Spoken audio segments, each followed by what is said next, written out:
Yeah. Zaipafu nari ndimo ngenda uraza urambwira uti mwana wanjye nagukunze kera ntuzongera na rimwe kurira kuva uwo munsi ntangira kumva umunezero muri njye imva mutima ziranyuzura amarira nyasezerera gutyo mana yanjye ndagukunda pe mana yanjye ndagukunda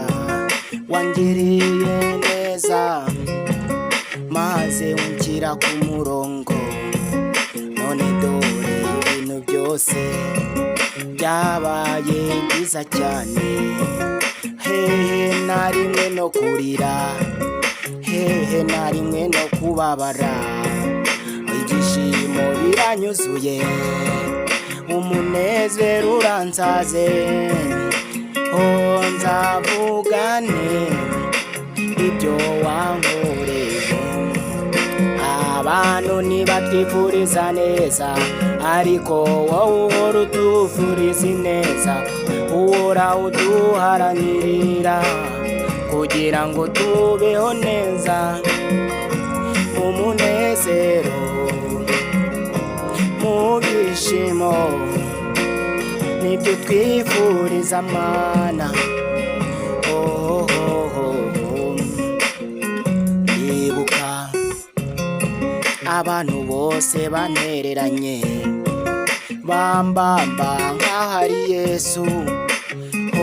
ntago nabyibagirwa sinza kwibagirwa sinza kwirengagiza byamesheje kumenya ko umukunzi wanjye ari umwe gusa ni wowe mana wowe wandemye ni wowe mana wowe wanshize ku isi mana yanjye ntacyo nakwitura mana yanjye ntacyo nakwitura urahambaye ubwiza bwawe ntabugereranywa